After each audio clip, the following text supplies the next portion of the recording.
Halo, selamat malam pemirsa TVRI dimanapun Anda berada. Kasus pagar laut semakin berlarut-larut, berminggu-minggu penyelidikan dilakukan tapi belum ada titik terangnya. Memang sudah ada 6 pejabat dari pertanahan atau Kementerian ATR BPN yang tentunya dipecat dan juga disanksi berat. Namun sang aktor utama yang harusnya bertanggung jawab saat ini masih belum ditindak oleh aparat. Sejumlah pihak tentunya juga beramai-ramai melaporkan kasus ini ke lembaga penegak hukum seperti Barreskrim Polri, Kejaksaan Agung dan juga Komisi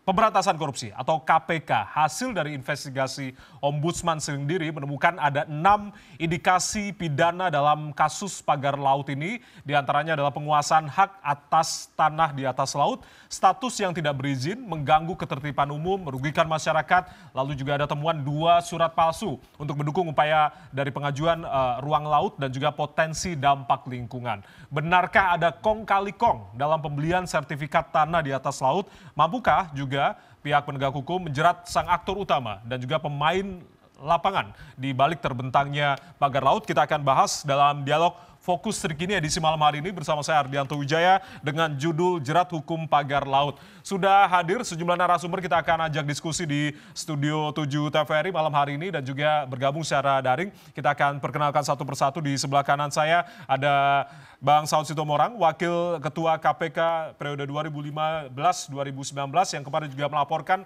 ke lembaga yang pernah dinakodainya terkait dengan pagar laut ini.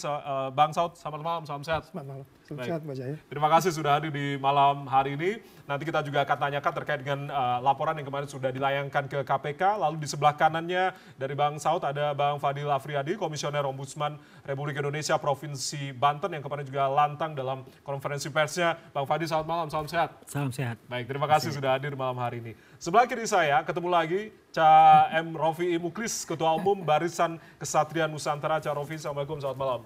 Siap. Baik, terima kasih sudah hadir malam hari ini, kembali hadir kita ya. Dan juga hadir secara daring di malam hari ini kita akan sapa Bang Riono, anggota Komisi 4 DPR RI. Bang Riono, terima kasih sudah hadir malam hari ini Bang. Salam sehat. Dari fraksi apa, Bu? Ya, salam sehat semuanya. Baik, terima kasih sudah hadir di malam hari secara daring. Harusnya kita diskusi bareng, tapi karena berhalangan nanti kita akan diskusi via daring bersama dengan para narasumber yang juga hadir di Studio 7 TVRI. Saya langsung ke Bang Fadil. Bang Fadil, kalau temuan dari Ombudsman, ini kan saya tadi di opening sempat membacakan terkait dengan 6 indikasi pidana dari kasus pagar laut. Mungkin bisa diterangkan dari investigasi temuan-temuan dari Ombudsman sendiri terkait dengan maladministrasi dari kasus pagar laut ini. Oke, baik, terima kasih Mas Jaya. Jadi investigasi ini kami mulai tanggal 19 Desember tahun 2024 setelah kita mengunjungi kondisi pagar laut pada tanggal 5 Desember atas dasar laporan dari masyarakat. Hasil investigasi kami menemukan satu, memang ada kelalaian ya. Dalam artian kelalaian karena apa? Karena sebenarnya ini sudah dilaporkan sejak bulan Agustus, sudah dihentikan di bulan Oktober, tapi ternyata yang panjangnya di saat dihentikan itu masih sekitar 10 kilo, sampai akhirnya menjadi 30 kilometer dan baru diselesaikan mulai pencabutan tanggal 22 Januari. Jadi ada rentang waktu yang cukup lama. Nah, selama rentang waktu ini ada sekitar 3.800-an nelayan di sekitar wilayah sana berdasarkan data DKP. Nah, berdasarkan perhitungan kami dari perhitungan ada bahan bakar yang lebih banyak, lalu pengurangan pendapatan, lalu biaya perbaikan kapal, kami menghitung sekurang-kurangnya ada kerugian masyarakat 24 miliar di sana. 24 miliar itu 24 ya? miliar. Dari sekitaran berapa nelayan tadi? Sekitar 4.000 nelayan yang terdampak oleh adanya pagar laut ini. Okay. Lalu kami juga menemukan bahwa pagar laut ini sangat berkaitan erat dengan upaya penguasaan ruang laut. Kenapa? Karena ada pengajuan hak di laut yang berada di pagar laut ini seluas 1.415 hektar ya, sama dengan yang terjadi di Kohot sekitar seluas 370 hektar dengan menggunakan girik yang pengajuannya tersebut setelah dilakukan overlay oleh BIK itu persis dengan ruang terluarnya pagar laut. Jadi ini menunjukkan bahwa ada hubungan yang sangat erat. Kami juga menemukan adanya dokumen dari pengaju yang mengatakan bahwa untuk pengajuan hak pertama ini mereka akan membangun bangunan tradisional dari cerucuk bambu ya yang akan digunakan sebagai alat untuk identifikasi. Yang kami menilai ini ada kemiripan dengan yang kita temukan di bentuknya sama dengan pagar laut. Kami juga mengundang tenaga ahli ya dari PKSPLPB. Kita tanyakan adakah fungsi lain dari pagar laut ini? Abrasi kah, menahan tsunami, lalu land sedimentasi untuk ikan segala macam, itu dibantahkan semua. Dibantahkan semua? Dibantahkan semua. Okay. Jadi kalau itu memang untuk budidaya kerang, tidak seperti itu bentuknya. Ya, kalau untuk menahan abrasi, tidak seperti itu juga, apalagi jaraknya sedemikian jauhnya dari pantai. Kalau menahan abrasi seharusnya bentuk seperti itu dan lebih dekat ke pantai. Itu temuan-temuan dari ahli ya? Temuan dari ahli, itu pendapat dari para ahli. Nah, yang ketiga, kita memang tidak bisa melepaskan bahwa keberadaan pagar laut ini memang berada di depan PSN. Di depan PSN? Di depannya PSN. PSN ini ada di darat. Oke. Jadi pagar laut ini adanya di laut. Ya. Nah, permasalahannya adalah ada ketidakjelasan informasi di lapangan bagi masyarakat. Masyarakat tidak tahu mana yang masuk PSN, PSN itu apa saja dan segala macam. Di saat ada pertemuan yang melibatkan staf ahli atau staf khusus dari Kemenko Perekonomian menyatakan bahwa PSN ini sendiri posisinya sekarang masih status penurunan dari hutan lindung menjadi hutan produksi. Dievaluasi artinya ya? Artinya belum ada apa-apa di lapangan. Belum ada apa-apa. Cuma yang kita temukan masyarakat menyatakan apa aja yang terjadi di sana itu dikaitkan dengan PSN. Jadi PSN ini dicabut oleh oknum yang memasang pagar laut, oleh oknum yang melakukan pembebasan di sekitar sana, ya. Catutan inilah yang merugikan bagi masyarakat. Maka kami meminta agar dievaluasi PSN-nya. Kenapa? Karena belum mulai aja sudah ada dampak seperti ini. Nah, langkah-langkah strategis, karena ini proyek strategis, tentu semestinya dengan perencanaan yang matang ya. Kalau memang belum clear ya seharusnya jangan heboh dulu di bawah. Bahkan kami sampaikan kepada tim dari Kemenko itu kenapa sih nggak dipasangin plang gitu ya. Ini loh area PSN gitu ya, sehingga masyarakat tahu. Belum bisa. Kenapa? Karena status masih hutan lindung. Jadi kita juga menemukan 3 hal tadi. Satu adalah bahwa memang ada kelalaian di sana yang ditunjukkan oleh di saat awal ditemukan ini masih jauh dari 10 kilo. Ya, 6 kilometer naik menjadi 10 kilometer, ujungnya sekarang 30 kilometer. Kalau ini bisa diselesaikan di awal, tentu tidak akan sepanjang ini dengan seheboh ini. Yang kedua, kita menemukan adanya indikasi pidana. Kenapa? Karena satu tidak berizin. Yang kedua merugikan masyarakat. Yang ketiga ada dampak lingkungannya. Dan yang paling penting ada upaya penguasaan hak atas tanah yang kami indikasikan itu sangat erat hubungannya dengan pagar laut tersebut. Nah, atas ini pun sebenarnya DKP Provinsi Banten dan KKP sudah menolak. Ya, karena mereka minta rekomendasi ke DKP, ditolak oleh DKP. DKP menyatakan itu adalah lautan. Ya. Tapi surat itu beredar surat yang lain menyatakan sebaliknya. Jadi makanya kami menduga ada upaya penggunaan surat palsu dalam rangka pengusahaan. Ada 2 dokumen surat palsu itu tadi yang temuan dari Ombudsman. Yang ditujukan adalah untuk mendukung pengajuan hak atas ruang lautnya. Jadi memang 6 indikasi ini yang kemudian tadi ditemukan oleh Ombudsman dalam investigasi yang sudah dilakukan. Ada ahli-ahli juga yang kemudian diundang begitu untuk menilai apakah ini benar-benar begitu merugikan atau seperti apa. Saya langsung minta tanggapan dari Cak Rofi, apa yang tadi sudah diungkapkan hasil investigasi Cak ini dari Ombudsman? Ombudsman adalah lembaga resmi ya. Jadi apa yang disampaikan beliau ada benarnya juga. Termasuk yang katanya PSN tadi bahwa masih hutan lindung. Betul karena PSN itu ditetapkan. Jadi yang sering kali begini Mas. Memang isu itu sekarang luar biasa ya. Terutama menyerang kepada PIK. Termasuk ada narasi PIK di PSN kan. Sebenarnya narasi itu sesat. Yang benar adalah ada tanah Kementerian Kehutanan. Luasnya 1.754 hektar. Sudah jelas itu tanah negara. Nah, itu tanah negara. Yang itu di PSN kan melalui Perpres di zamannya Pak Jokowi dan Kiai Ma'ruf. Betul ya? Nah, proses Perpres itu ada kajian-kajian terlebih dahulu. Dari mulai pemerintah daerah sampai gubernur, sampai melibatkan kementerian. Sehingga yang bertanggung jawab itu Sesmenko. Gitu kan? Makanya Pak Menteri Pak Erlangga Hartanto menyampaikan tidak ada hubungan pagar laut dengan PSN. Itu clear yang disampaikan oleh Pak Airlangga. Tapi yang mengelola PSN kan? Sama? Dalam hal ini yang mengelola PSN? Nah, yang mengelola PSN yang ditunjuk oleh pemerintah adalah PT Agung Sedayu, PSN ya. PSN itu tanah daratan semua, Mas. Kalau sampean ke sana itu memang tanahnya katanya Yai Said itu Ihyaul Mawat. Tanah yang terbengkalai, tanah yang nggak kerawat. Nah, makanya negara untuk mempercepat pertumbuhan ekonomi, selain itu juga memelihara hutan yang asalnya hutan lindung menjadi hutan produksi agar supaya lahan ini bisa bermanfaat, menjadi indah. Contoh akan dibangun taman safari, contoh taman bineka, contoh misalnya mangrove yang asalnya 91 hektar menjadi 514 hektar. Jadi komitmennya seperti itu. Jadi kalau sekarang berbicara pemerintah melakukan evaluasi atau kajian, ya betul itu yang disampaikan Ombudsman itu. Karena dari hutan lindung untuk supaya itu bisa dibangun, tapi di situ nggak boleh bangun perumahan. Nah ini yang tidak diketahui oleh masyarakat, dikira antara PIK dan PSN itu sama. Tidak. Jadi kalau tanah PSN tidak boleh membangun perumahan atau yang berbentuk komersil dijadikan hak milik itu nggak boleh di tanah PSN. Jadi yang boleh antara lain, nah bagaimana ini hutannya tetap terjaga, mangrove-nya yang asalnya 91 hektar menjadi 514. Ada taman safari, ada Formula One. Jadi pokoknya di situ jadi tempat edukatif dan bisa menciptakan lapangan kerja khususnya masyarakat yang ada di daerah situ. Nah, terus berkaitan pagar laut, ini kan sebenarnya kecolongan ya pemerintah. Kalau saya melihat data Bupati Zaki waktu 2014 itu sudah ada pagar laut. Mungkin kalau Pak Fadli datang ke Karangserang, itu ada namanya Pak Hendra. Nanti videonya mungkin saya sudah ngirim, bisa ditayangkan. Itu orang yang punya SPPT 80 hektar. Terus sertifikat sebagian. Pak Hendra. Itu yang dari tahun 2014 berarti ya? Itu lama, mulai turun-temurun.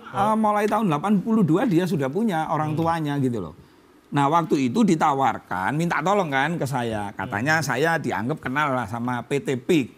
Nah dia menawarkan tanah itu. Lalu saya sampaikan kepada PIK, ini ada orang. Saya kan belum tahu itu lokasinya laut apa bukan. Cuman Pak Hendra nggak setuju waktu itu, nggak jujur sama saya, ini tanah apa. Nah begitu difoto, terus tolong difoto, begitu saya foto, saya kirim dokumennya, PIK itu menyampaikan yang bagian pembebasan lahan. Gus, selama tanah itu tidak berbau air laut, kami mau beli. Tapi kalau berbau air laut, kami nggak mau beli. Nah akhirnya dicek dapat 2 jam, 3 jam, udah ada progres. Gus itu air laut, kami nggak mau beli. Nah saya survei ke sana, di videonya itu ada. Memang Pak Hendra itu tanahnya mengalami abrasi. Sampai sekarang dia masang pagar lautnya, misalnya lautnya segini Mas ya, ini pesisirnya. Dia tuh masang pagarnya begini. Terus di sini ada gubuk tempat tidurnya, sini sampai sini. Nah terus begini. Nggak tahu apakah Karangserang itu masuk pagar laut yang dibahas, tapi sampai detik ini masih ada banyak pagar-pagar laut di sana. Oke, baik. Saya langsung minta tanggapan dari Mas Riono yang bergabung via Zoom. Mas Riono, kalau berbicara terkait dengan pagar laut, sebelum nanti saya akan minta tanggapan juga dari Pak Saud begitu. Komisi 4 ini sebenarnya sudah bersuara secara keras begitu atas kasus ini. Sebenarnya di mana kalau dari Komisi 4 sendiri letak dari pelanggaran regulasi, dalam hal ini pelanggaran aturan dalam penerbitan sertifikat wilayah laut. Kalau tadi Ombudsman kan sudah melakukan investigasi, ada 6 indikasi dari pidana yang kemudian ini bisa ditindaklanjuti begitu. Silakan Mas Riono. Ya, jadi berkaitan dengan tugas kami di Komisi 4 mewakili teman-teman di legislatif, terutama lembaga DPR. Pertama kami merespon cepat terhadap laporan dan sekaligus juga informasi yang berkembang di media sosial tentang adanya pagar laut yang itu merugikan teman-teman nelayan. Ya, beredar di Komisi 4 itu tanggal 8 Januari, kemudian 8 Januari itu juga saya dan Bang Johan ke lokasi melihat pagar laut tersebut benar atau tidak. Karena kita harus verifikasi ya bahwa memang di media sosial sekarang ini kan cukup banyak informasi bertebaran. Dan ternyata memang betul bahwa di situ ada pagar laut. Walaupun fisik digambar dengan yang di aslinya itu berbeda ya, sehingga sejak tanggal 8 itu ramai, kemudian tanggal 9 KKP melalui PSDKP melakukan penyegelan. itu kemudian sampai sekarang terjadi ya sampai masuk ke ranah pidana ya yang dilakukan oleh teman-teman APH. Dan sikap Komisi 4 atau DPR ini sangat clear. Yang pertama, kita sudah melakukan kunjungan spesifik ke lokasi kejadian dan memang sudah dinyatakan bahwa pagar laut ini tidak memiliki izin. Artinya pagar laut itu ilegal. Pagar laut itu melanggar penggunaan tata ruang wilayah laut dan kemudian berbagai instansi terlibat untuk kemudian pertama menjalankan amanat Undang-Undang 7 2016 tentang perlindungan dan pemberdayaan nelayan. Di pasal 25 itu menyatakan akses terhadap daerah penangkapan ikan nelayan tradisional itu tidak boleh ada yang kemudian mengganggu. Maka Presiden perintahkan untuk membongkar. Ya, nah inilah yang kemudian menjadi respon cepat bahwa pagar laut itu karena mitra kami di KKP jelas tidak memiliki izin KKP-RL, tidak sesuai dengan peruntukannya, mengganggu teman-teman nelayan dan kemudian DPR sudah bersikap resmi dalam raker dengan Menteri KKP. Ada 5 Mas yang perlu kami sampaikan. Yang pertama bahwa itu adalah perbuatan yang tidak sesuai dengan peraturan perundang-undangan. Kalau kita mau merujuk ke PP 27 2021 tentang penggunaan tata ruang wilayah laut, tentang kriteria bangunan dan instalasi di laut, yang dilakukan pemagar laut itu masuknya adalah wujud fisik hasil konstruksi lunak. Ya, dan itu memang arahnya sangat jelas akan digunakan sebagai pembatas-pembatas untuk dilakukan reklamasi. Nah, ini yang jelas ini sudah merupakan sebuah pelanggaran. Kemudian yang kedua, kita meminta kepada KKP untuk membuka akses yang 30 kilo, 30,16 kilo itu biar diselesaikan ya dalam waktu secepat-cepatnya. Dan alhamdulillah ya ini sudah dilakukan oleh teman-teman KKP, Angkatan Laut, kemudian juga Bakamla, Polairut, ya semuanya bergerak untuk melaksanakan kesepakatan ini. Kemudian yang ketiga, kita meminta untuk berkoordinasi dengan kementerian lembaga terkait berkaitan dengan potensi adanya pidana. Ya, makanya kemudian Menteri ATR BTN, kemudian aparat APH yang lain bergerak, ini menjadi salah satu langkah yang menurut kami di DPR ini adalah langkah yang bagus ya. Dan kami tentu bekerja menggunakan konstitusi pengawasan kita dan mungkin berita yang dikeluar tentang pemiliknya si A, si B, si C semuanya itu selama kemudian secara konstitusi kami di DPR pengaduan kepada DPR itu secara physically ya itu belum sampai sekarang memang orang akan bertanya-tanya siapa sih pemiliknya begitu. Nah ini ranahnya mungkin di koordinasi kementerian lembaga terkait. Yang keempat akan kita minta kita besok hari Rabu depan kita akan melakukan raker kembali dengan KKP ya membahas isu tentang mudah-mudahan pagar laut ini juga akan masuk ke sana ya kita tanyakan progresnya sampai sejauh mana. Jadi ya, tapi itu kalau sikap tegas teman-teman di DPR seperti itu, Mas. Ya, Mas Irono, ini kan berkembang di masyarakat begitu terkait dengan nama-nama yang kemudian diduga begitu yang memiliki kewenangan terhadap pagar laut ini begitu. Tapi apakah memang ada rencana untuk memanggil atau memang DPR menyerahkan sepenuhnya kepada pihak lembaga hukum terkait dengan nama-nama yang beredar ataukah memang nantinya akan dipanggil juga untuk meminta klarifikasi melalui RDP mungkin? Kita akan pertama kita harus menghargai ya satu komitmen dari pemerintah ya dalam hal ini kita ingat sekali itu perintah Pak Presiden ya kemudian yang kedua ketua komisi kami juga bersifat tegas berkaitan dengan siapa di balik pagar laut ini kemudian yang ketiga bisa nanti di Komisi 4 hari Rabu depan ini kita akan melakukan raker ya ada kalau nanti laporan dari KKP dalam hal ini berkaitan dengan progres penanganan pagar laut koordinasi lintas lembaga ini bisa meyakinkan teman-teman DPR, mungkin ya kita berharap diselesaikan oleh aparat. Karena memang Komisi 4 ranah fungsinya adalah untuk memastikan tata ruang wilayah laut itu jangan sampai kemudian merugikan teman-teman nelayan. Baik. Ya, kemudian kalau dari KKP seperti apa laporan yang nanti akan disampaikan begitu ya? Ya pastinya akan kita panggil, bisa jadi seperti itu. Oke. Akan ada kemungkinan akan dipanggil dari pemilik sertifikat pagar laut ini. Saya langsung ke Bang Saud. Bang Saud, kalau berbicara terkait dengan laporan bersama dengan Bang Abraham Samad dan teman-teman juga kemarin yang juga melaporkan ke KPK begitu, keterangan dari Ombudsman, lalu juga apa yang tadi sudah disampaikan oleh Cak Rofi begitu. Apa yang kemudian disoroti terkait dengan laporan ke KPK ini? Ya kemarin saya KPK nggak ikut ya, tapi sebenarnya udah ada komitmen mau ikut dengan Abraham Samad dan kawan-kawan, tapi saya nggak ikut.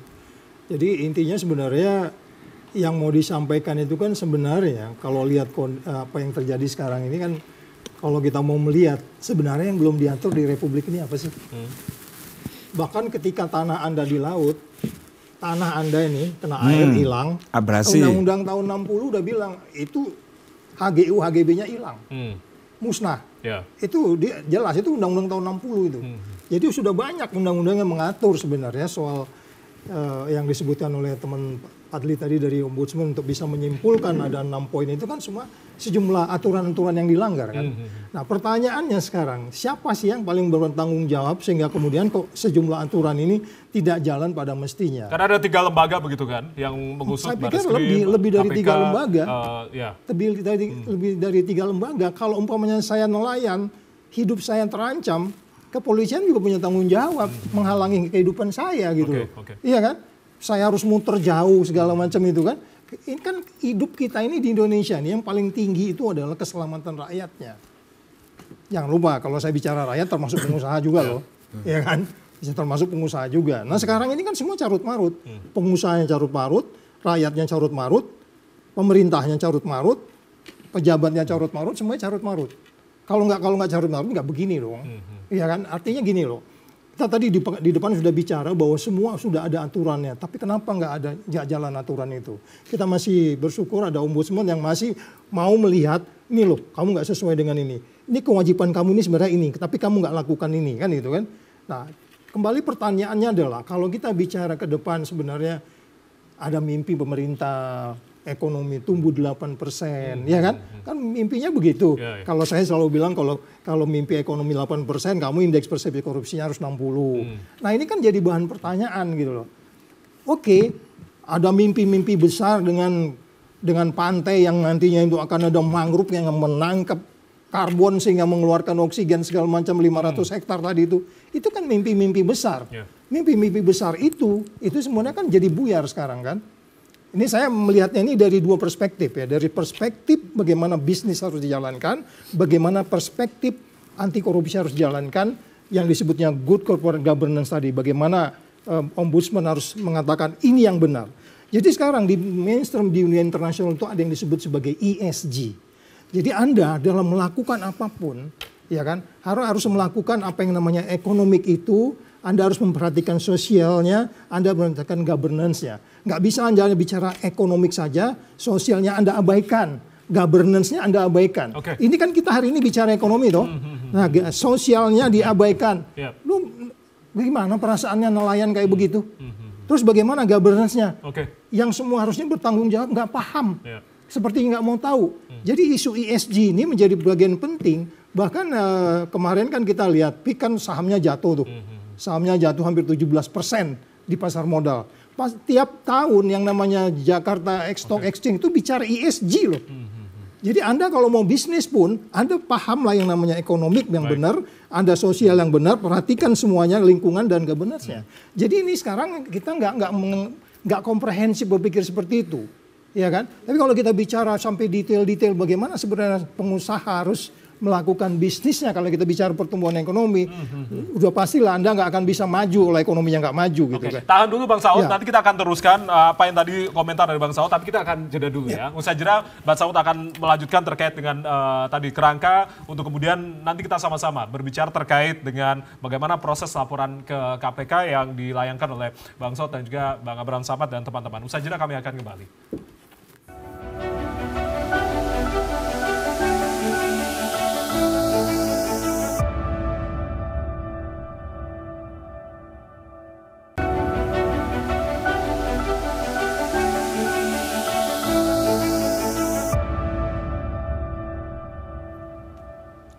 Benarkah ada dugaan unsur korupsi dalam proses penerbitan pagar sertifikat di pesisir utara Tangerang atau dalam hal ini kita kenal juga dipagari di lautan begitu? Saya langsung ke Bang Saud kembali. Bang Saud, silakan. Ya, tadi kan kita sudah bicara ESG. Ketika ESG ini jalan, bahwa ekonominya jalan, kemudian sosialnya juga jalan, governance jalan, tentu akan ketemu pertumbuhan ekonomi yang baik. Rakyatnya sejahtera, nelayannya nggak uring-uringan segala macam. Pemerintahnya juga begitu. Jadi semua mimpi-mimpi yang katanya pan-tropical coastline segala macam itu bisa muncul, ya kan? Nah, pertanyaan kembali lagi, dengan keadaan yang seperti sekarang carut-marut ini, yang rugi siapa sih? Semuanya rugi. Semuanya rugi. Nah, kalau Anda bicara nelayan, ini kan pertanyaan kalau kita bicara pasal 2, ini yang dilaporkan kemarin ini kan kita bicara kemungkinannya pasal 2 kan. Pasal 2, pasal 3 itu adalah penyelenggara negara yang melakukan berbuat tidak berbuat, sehingga kemudian negara rugi. Sekarang saya tanya, kalau rakyat rugi, negara rugi nggak? Rugi juga. Rugi, itu pasti jawabannya. Kalau rakyat rugi, negara pasti rugi. Itu pasti. Nggak mesti dihitung, mesti negara itu minyaknya hilang, itu enggak. Rakyatnya rugi, negara pasti rugi. Jadi kalau kita bicara pasal 2 dan pasal 3, ini bisa ditindaklanjuti. Ombudsman sudah menemukan. Singkatnya Bang Saud, terkait dengan ada dugaan korupsi juga yang mungkin akan dilaporkan makanya KPK. Kembali lagi, kalau kita bicara nanti berbuat tidak berbuat, ini kan ketahuan. Siapa yang berbuat, siapa yang tidak berbuat. Sehingga ke pengusaha pun jadi kocar-kacir. Saya membayangkan kalau saya pengusahanya, saya juga marah-marah pasti. Itu pasti. Kita juga investasi serius loh ini, kok jadi kayak begini gitu. Kita juga inginkan ini cepat begitu. Oh iya dong. Jadi makanya kita harus memandang ini pada garis yang benar-benar. Anda dekatin semua teori ekonomi, teori hukum, teori sosial, teori governance. Jangan dipisah-pisah berpikirnya. Anda nggak akan ketemu persoalan ini. Anda akan nanya dendam, nggak suka sama orang lain. Oh, hukum nggak begitu. Hukum nggak begitu. Baik, penyidikan saat ini masih terus dilakukan, termasuk juga dari laporan-laporan yang sudah dilayangkan oleh masyarakat sipil ke 3 lembaga hukum, Barreskrim Polri, KPK, dan juga Kejaksaan Agung. Tapi kalau berbicara terkait dengan DPR sendiri, langkah-langkah, saya langsung ke Mas Riono lagi. Mas Riono, kalau berbicara upaya yang kemudian dilakukan DPR selain juga turun ke lapangan langsung, ada upaya untuk bisa membentuk semacam pansus begitu untuk bisa menyelidiki dari kasus pagar laut ini. Apakah ini akan terrealisasi pansus ini? Iya, jadi yang jelas di tanggal 21 masuk masa sidang kemarin kita sudah sampaikan bahwa pagar laut ini menjadi atensi publik yang cukup besar, ya, dan kemudian kita sudah sampaikan juga kepada pimpinan secara mekanisme konstitusi pagar laut ini pintunya yang pertama adalah di Komisi 4. Ya, di Komisi 4 sikapnya juga sudah jelas, ya, di dalam raker ada 4 poin tadi itu. Kemudian yang kedua, langkah konstitusinya adalah panja, ya, panitia kerja untuk mendalami berbagai persoalan yang mungkin itu menjadi langkah setelah nanti ada pemanggilan kedua. Artinya dalam raker itu progres yang disampaikan oleh pemerintah dalam hal ini adalah KKP sejauh mana, dan kemudian kawan-kawan Komisi 4 akan menimbang kira-kira langkah berikutnya apa akan dilanjutkan dengan panja seperti itu. Kalaupun misalkan dilanjutkan dengan panja, ini semakin membuktikan bahwa ya problem yang sekarang diatasi oleh misalkan apakah KKP, ATR BTN, apakah kemudian di situ PSDKP, nah itu mungkin belum cukup, ya. Tapi kalau kemudian nanti sampai kepada panja, tentu ini sekali lagi akan lebih luas kewenangannya untuk kemudian mempercepat adanya penyelesaian yang dilakukan oleh pemerintah atau dalam hal ini leading sektornya adalah KKP. Oke. Kalau baik. kemudian panja nanti tidak dirasa belum cukup, ya maka salah satu langkahnya adalah pansus. Dan pansus ini kan melibatkan antar komisi ya, dan kemudian ditetapkan oleh pimpinan DPR di dalam paripurna, dan kemudian terdiri dari semua lintas komisi untuk menyelesaikan secara hukum dan secara politik di DPR agar ini bisa dilakukan setuntas-tuntasnya. Oke, Tetapi Mas kita Riono, sebenarnya ingin kita ingin ini bisa dituntaskan secepatnya oleh dalam hal ini pemerintah sesuai dengan rekomendasi dan hasil raker Komisi 4 setelah melakukan kunjungan ke lapangan. Seperti itu, Bang. Baik. Mungkin saya satu pertanyaan singkat saja begitu. Tapi kan pimpinan dari Komisi 4 dalam hal ini Mbak Titi tidak setuju untuk dibentuk pansus begitu. Artinya ini seperti apa nantinya begitu? Iya, itu yang saya sampaikan adalah mekanisme konstitusi ya. Ya, makanya kalau nanti di Komisi 4 berkaitan dengan sikap resminya pasca kita berikan waktu kepada KKP ya 20 hari sejak kita melaksanakan raker, ya nanti pasti akan diputuskan di dalam rapat kerja kita dengan KKP. Ya kita sih, kami di DPR berharap dituntaskan setuntas-tuntasnya. Ini makanya tergantung kawan-kawan yang ada di eksekutif seperti itu. Sehingga kalau kawan-kawan di eksekutif ini bisa menyelesaikan sesuai dengan harapan publik, maka ya panja, pansus ini sebenarnya sudah tidak diperlukan. Oke. Seperti itu. Baik. Sebelum nanti akan ditanggapi oleh Cak Rofi, saya langsung ke Bang Fadli lagi begitu. Berbicara terkait dengan tadi, akankah efektif dibentuk pansus atau memang nanti sudah berjalan sendiri-sendiri? Karena memang ada beberapa lembaga hukum yang kemudian juga mendapatkan laporan begitu dari pihak kepolisian, Barreskrim, dari KPK dan juga dari Kejagung ataupun juga kementerian lembaga lain begitu, atau seperti apa dari pandangan Ombudsman sendiri? Oke, Ombudsman ini lembaga pengawas pelayanan publik. Di awal kami masuk, fokus kami adalah bahwa ada nelayan nih, hampir 4.000 orang yang dirugikan, ya, sehingga cabut pagarnya secepat-cepatnya. Itu yang kami nyatakan. Sampai hari ini belum kita tuntaskan. Maka Ombudsman menyatakan tuntaskan pencabutan pagarnya. Tuntaskan pencabutan pagarnya. Habis itu yang dilakukan berikutnya oleh pemerintah adalah bagaimana berkoordinasi di antara semua lembaga ini agar ini jangan berulang kembali. Ya, Banten itu sendiri garis pandainya panjang. Artinya Banten ini pintu masuk begitu ya, untuk kemudian mengusut beberapa daerah lain, provinsi-provinsi lain. Jangan sampai ini berulang lagi, jangan sampai berulang. Kenapa? Modusnya, sekali lagi kami sampaikan. Ini kepentingan pagar ini adalah untuk penguasaan ruang lautnya. Yang mahal itu kan penguasaan ruang lautnya. Nah, cabut pagarnya, tuntaskan jangan sampai terjadi lagi. Nah, ada upaya-upaya penguasaan ruang laut di sini. Yang terjadi di Kohot dan yang pengajuan 1.400 ini sama pengajunya, menggunakan law firm yang sama, lembaga yang sama. Jadi kalau mau dicari ini sebenarnya dekat sekali nih, dua-duanya lakukan yang sama. Totalnya hampir 1.900 hektar loh. Luas sekali itu. Nah kalau ini sampai terjadi, bagaimana akses nelayan ke depan? Kembali publik yang dirugikan gitu ya. Kita berharap ini ditolak ya, yang pengajuan 1.400 dan sudah ditolak oleh KKP. Cuma yang 370 juga dulu ditolak oleh DKP, ternyata terbit. Terbitnya yang 263 bidang, sisanya ternyata terbit gitu. Nah, mudah-mudahan ini tidak terulang ya. Ini tidak terulang. Jadi selesaikan masalah, tuntaskan masalah pagarnya. Jangan sampai ini berlanjut. Jadi ini harus tetap jadi laut lah gitu. Kalaupun ada kepentingan lainnya harus sesuai dengan ketentuan yang berlaku. Dan yang terakhir, kita memang tidak bisa menyatakan tidak bahwa PSN yang ada di sana itu berkelindan dengan semua ini, saling bercampur aduk ya. Kita nggak bisa mengatakan tidak bahwa PSN ini sudah dicatut oleh berbagai kepentingan. Ya, ada yang pasang pagar bawa-bawa PSN. Mungkin ada mafia-mafia di sana yang spekulan tanah bawa-bawa PSN. Nah, jadinya ya kan dirugikan PSN-nya. PSN-nya padahal PSN apapun itu kan hutan lindung. Sebagian besar sekarang di bawah pengelolaannya perhutani. Ya kan? Ini harus dievaluasi. Kenapa? evaluasi itu termasuk terkait dengan proses sosialisasi kepada masyarakat, ya, kepada masyarakat sekitar, gitu ya. Jangan sampai justru masyarakat yang dirugikan, dan kalau masyarakat dirugikan, pada sisi itulah saat ombudsman harus memastikan. Dan kalau bicara masyarakat bukan mesti nunggu ribuan orang, satu orang juga keganggu itu harus diperhatikan. Harus diperhatikan, apalagi ini nelayan ribuan. Dan Mas, yang kami investigasi di sana bukan cuma ini loh, ada juga aliran sungai yang diuruk. Ya, ya meskipun informasi yang jelas itu dampaknya adalah cukup banyak ya empang yang masih ada isinya sekarang kebanjiran.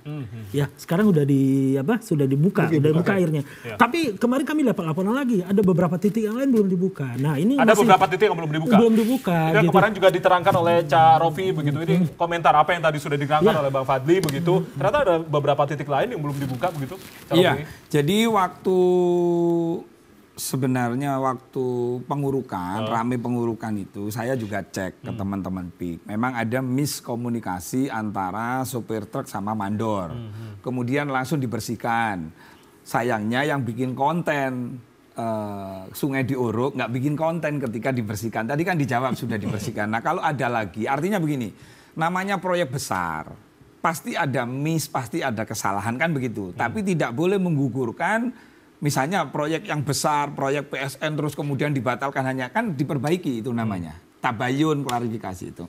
Nah saya sepakat ya dengan Pak Saud Situmorang, saya senang ketemu beliau, ternyata beda dengan Pak Abraham sama CS pola pikirnya ya. Bedanya pandangnya lebih banyak aja Mas. Kalau penegakan hukumnya itu pasti. Pasti sama. Tapi saya karena belajar kompetitif intelijen, bagaimana negara supaya bersaing. Keren deh Pak Saud Situmorang. Nah termasuk beliau menyampaikan bahwa rakyat rugi, negara rugi. Nah sekarang pagar laut kan sudah ada bagian tugasnya masing-masing. Negara ini sebenarnya sudah ada yang mengatur. Tapi urusan pagar laut ini kok tumpang tindih semua. Sampai DPR itu loh, bentuk pansus itu loh. Padahal kan ini KKP tinggal mengumumkan, seperti ombudsman tinggal ngeringkesin pagernya, lalu umumkan. Kalau sanksinya pidana sampaikan, berarti ranah pidana berarti ke kepolisian, ya kan begitu. Tapi kan prakteknya tidak semudah itu begitu, Cak Rofi. Iya. Ini kan semua lembaga-lembaga ini sebenarnya pengen mengumumkan, cuma ternyata prakteknya sampai sekarang makanya begini, ada kementeriannya, misalnya gitu. Kementerian A tugasnya apa, ya itu tugasnya. Kalau KKP itu bertugas masalah pesisir tadi itu, maka itu tugas KKP. KKP kan sudah menyampaikan ada sanksi administratif katanya. Lalu ada bilang ini sanksi pidana kan begitu. Terus sampai DPR pansus itu lo ngapain gitu loh. Karena geraknya mungkin lambat kali dari lembaga-lembaga ini, lembaga-lembaga hukum. Jangan terlalu gini, energi ini negara Indonesia ini kan luas Pak, sudah ada yang ngatur. Jangan berlebih-lebihan gitu loh. Jangan di framing seperti kejahatan yang sangat luar biasa, padahal KKP kan sudah ngeringkes. Ombudsman minta diringkes memang. Mega proyek loh ini, memang berarti kan kejahatan. Bukan, begini, PIK dengan yang pagar laut itu beda Mas. Beda, nggak ada kaitan dengan PIK. Kalaupun misalnya nih, yang di daerah Kohot nih, ada anak perusahaan. Berarti itu kan tugasnya apa? Kementerian ATR BPR. Apakah mendapatkan SHGB itu melanggar atau ada pidana? Ya biar ATR BPR yang tapi yang 1.400 itu pengajunya sama loh. Pengajunya sama. Nah ya begini. Itu kan berarti wilayahnya ATR BPN. Ombudsman bisa ngasih masukan ke ATR. Maka silakan ATR mengumumkan gitu loh. Jadi tidak tumpang tindih instansi ini ngurusi ini, yang ini ngurusi ini. Agar tidak tumpang tindih, itu yang menjadi masukan begitu ya? Iya, untuk betul. Kemudian dalam memproses. Oke, saya terakhir. Singkat saja, Cak. Sebelum nanti saya akan minta. Kalau kita berbicara rakyat, berarti harus membela keseluruhan. Bagaimana orang yang mengalami seperti Pak Hendra, yang tanahnya abrasi, itu nyata loh. Itu bisa dicek. Kalau Pak Hendra mengalami tanahnya abrasi, di saat dia membangun pagar dan itu di laut, dia tetap harus mengurus perizinan PKPKRL. Betul. Yang pertama. Yang kedua, kalau dia merasa dirugikan, silakan. Kami terima kok laporan. Nah, betul. Silakan laporkan ke Ombudsman. Cuma Setuju. kita harus paham, memang ada aturan di negara kita yang namanya tanah musnah. Ya, kami menangani juga nih di Banten nih, sungai ini ya, ada bendungan Krian namanya, mau di Undang-Undang 5 tahun 60 itu. Udah jelas itu. Kalau tanahnya udah keluar hilang SHM-nya. udah izinnya juga hilang. Ngapunten, kalau kejadian di Demak yang dikatakan tanah musnah, dia dapat kerohiman loh. Ketika tidak mampu mengurus, dikasih waktu 6 bulan sampai 1 tahun, dia tidak bisa rekonstruksi untuk mengembalikan tanahnya itu, maka dianggap tanah musnah. Nah, pertanyaannya, ini kan rakyat nih. Yang sudah turun-temurun, masa negara hadir hanya bilang, musnah. Yang di sana musnah. Enggak adil dong. Pagar laut aja disingkirkan karena mengalami kerugian, kan begitu Pak Saud ya. Lalu yang kedua, berdasarkan KKP menyatakan overlay mereka sejak 1990 ya, garis pantai itu tidak banyak berubah. Tidak banyak berubah. Tidak banyak berubah. Pendapat ahli yang kami tanyakan juga sama ya. Ada ada yang bertambah, malahan ada penambahan daratan. Penambahan daratan. Ya, tanah timbul jatuhnya. Tidak banyak berubah. Itu yang dinyatakan ya. Nah, data citra satelit juga menunjukkan dari BIG juga tidak menunjukkan perubahan yang banyak gitu. Itu mungkin yang menjadi dasar kenapa ATR BTN sudah mencabut yang 50. Ya. Nah, yang lain ya kita tunggulah. Tapi kalau berdasarkan data minimal yang pasti adalah wilayah pagar laut ini ya dari dulu itu laut. Dan jangan lupa ini pantai udara utara sebagaimana ahli menyatakan itu bukan pantai yang gelombang tinggi gitu ya, sehingga abrasinya tidak termasuk yang tinggi. Jadi hasil citra satelit ya, hasil pendapat ahli yang kami mintakan dari BIG dan dari ini menyatakan pergeserannya tidak banyak. Jadi pagar ini ya itu adanya di laut. Dan pengajuan yang dimunculkan dari 16 desa dan 6 kecamatan ini laut. Oke, saya langsung minta tanggapan dari Mas Riono. Tidak perlu pansus, kata Carofi. Tanggapan Anda? Berlebihan lah. Berlebihan katanya. Iya, jadi masyarakat harus memahami ya bagaimana kemudian mekanisme teman-teman DPR bekerja, bahwa apakah panja, apakah pansus, kemudian kita melakukan raker, itu bagian dari mekanisme pengawasan yang diatur oleh undang-undang. Ya, dan kita saat ini ya sebenarnya kan secara prinsip kita berharap cita-cita besar Presiden untuk swasembada pangan, harus kemudian termasuk perlindungan terhadap masyarakat kecil, pesisir, nelayan itu tercapai. Kalau kemudian nanti ini tidak bisa dilaksanakan oleh para menterinya terkait, tentu kita akan ada evaluasi. Ya, apakah kemudian kerjanya kementerian terkait ini sudah memuaskan sesuai dengan harapan publik? Ya, sekarang ini luar biasa. Kita bayangin sejak kejadian viral tersebut, KKP sudah melakukan segel. Kemudian yang kedua, aparat penegak hukum sekarang semua sudah masuk menangani. Ya, dan ini akan kita kawal gitu di DPR. Kalau kemudian laporan yang disampaikan sekali lagi oleh hal ini adalah misalkan leading sektornya KKP, satu ya akses nelayan sudah terbuka sepenuh-penuhnya.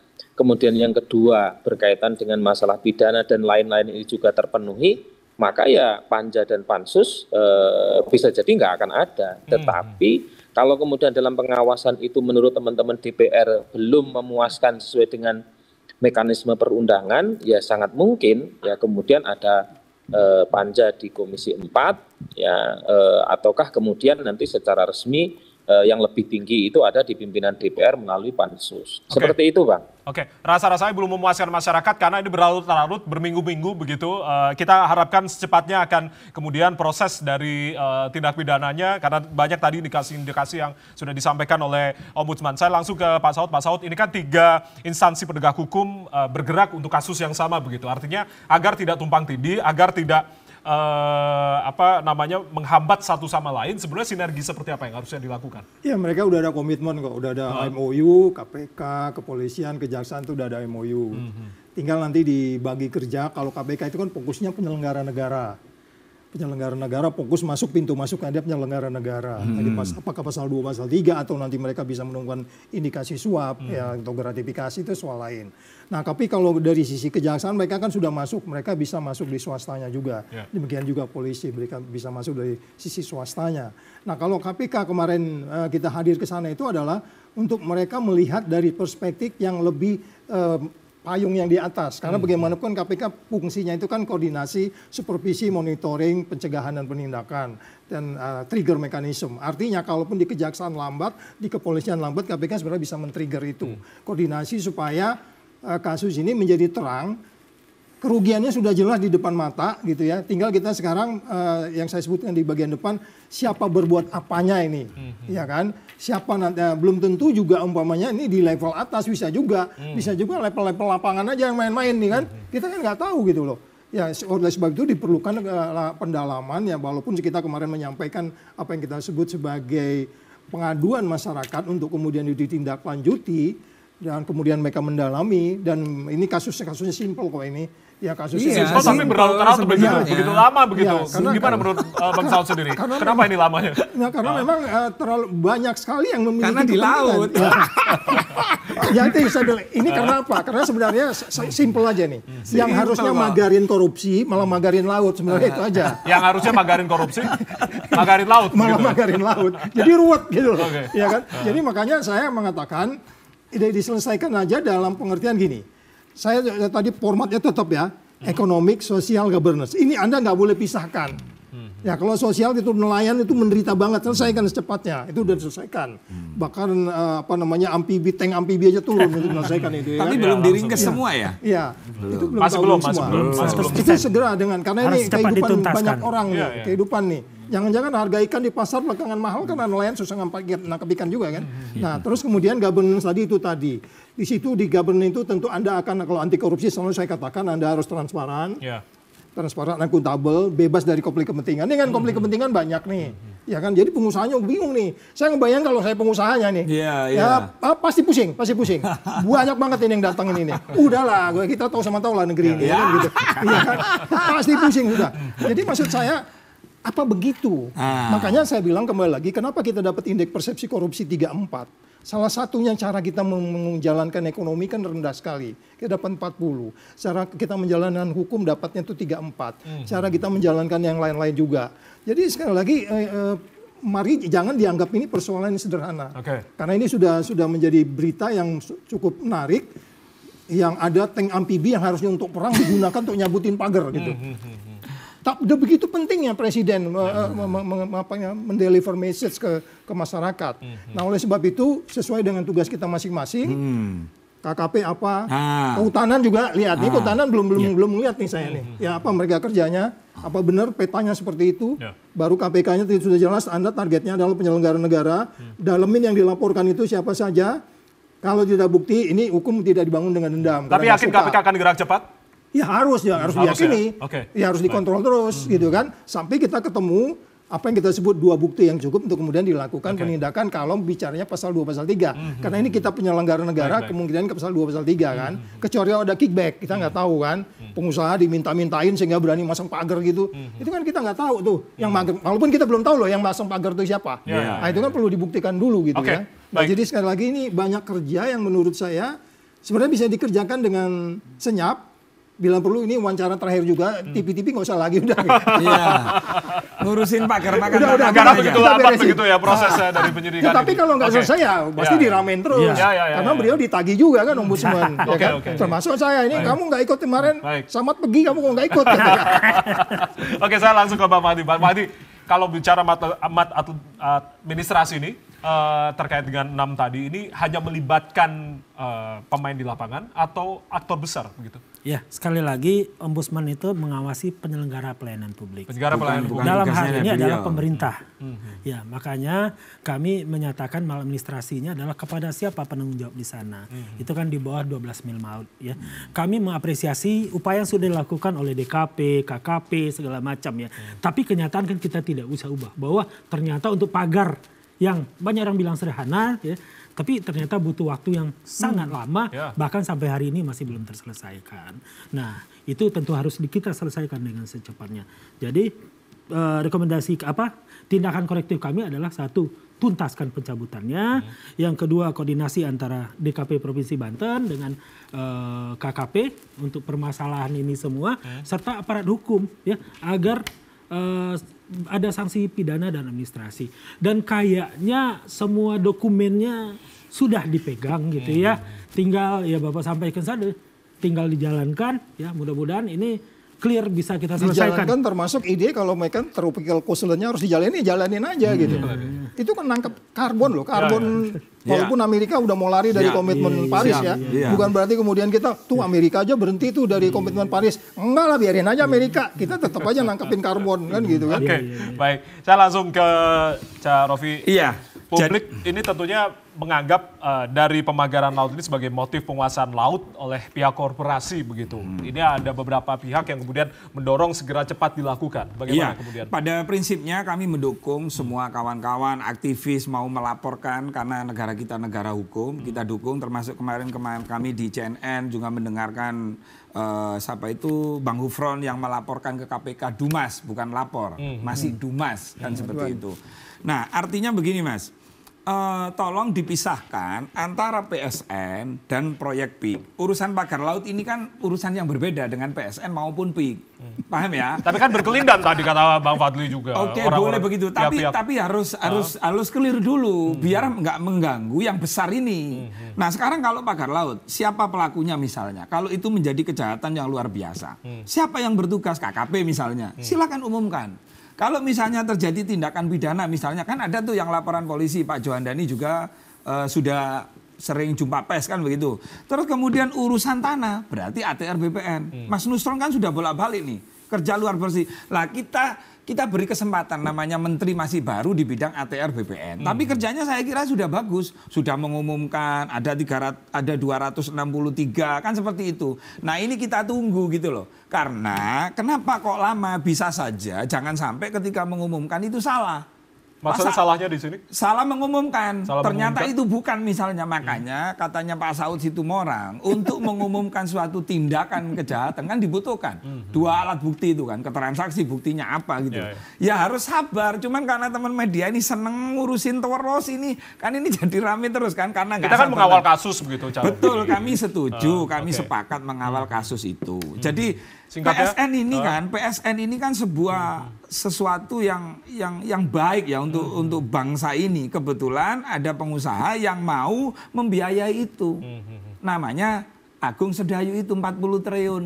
Padahal tanah ini selama ini dari mulai zaman kerajaan sampai sekarang itu memang nggak ada yang ngelola. Kehutanan membiarkan. Termasuk warga yang mengelola tani garap juga mendapatkan kerohiman loh dari PIK. Baik. Seperti itu gitu loh. Dikelola perhutani loh, bukan tidak ada. Perhutani iya, kan di sana. Perhutani maksudnya Kementerian Kehutanan ya Pak ya? Perhutani. Oh perhutani itu apa? Bukan kehutanan? Iya sama itu Pak. Beda. Itu PT-nya. BUMN-nya. BUMN-nya perhutani kan begitu. Nah memang di sana sampean kalau lihat tanahnya, aduh parah banget rawa-rawa. Nah ini dipisahkan dulu ini. Jadi biar apa? Jujur aja ya dari pihaknya PIK sendiri melalui legalnya.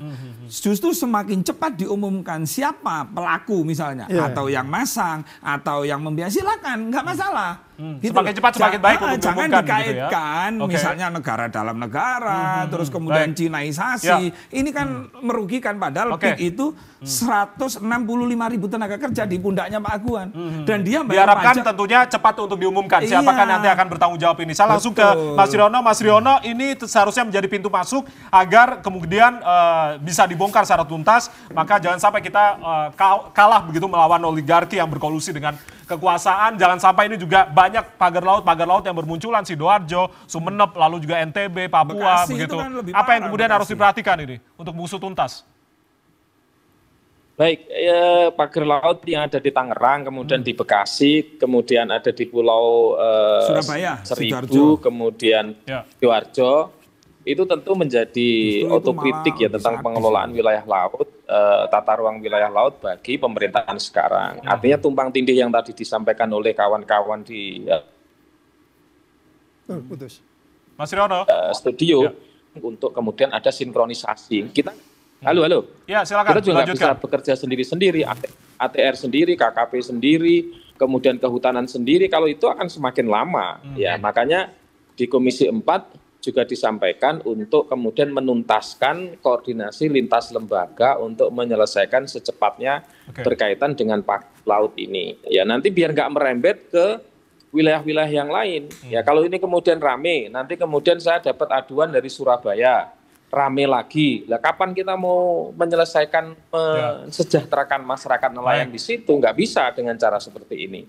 Mungkin itu, dan kami di DPR di Komisi 4 pasti akan memantau dan memastikan bahwa kasus pagar laut ini tuntas sampai setuntas-tuntasnya. Oke, kita menunggu agar setuntas-tuntasnya, jangan sampai berlarut-larut lagi, jangan sampai berminggu-minggu lagi begitu. Kita harapkan secepatnya ada perkembangan terkait dengan kasus dari pagar laut ini. Terima kasih Mas Sirono sudah bergabung bersama kami. Cak Rofi, terima kasih sudah bergabung. Sudah selesai, kita nggak kerasa ya. Bang Saud, terima kasih sudah bergabung. Bang Fadli, terima kasih sudah bergabung bersama kami. Kita akan kawal secara bersama-sama, termasuk juga TVRI. Kita juga 2 kali minggu kemarin sampai dengan minggu hari ini mengawal secara tuntas dari kasus pagar laut ini. Saya Ardianto Wijaya mewakili teman-teman yang bertugas mengucapkan terima kasih atas kebersamaan Anda. Selamat malam dan sampai jumpa.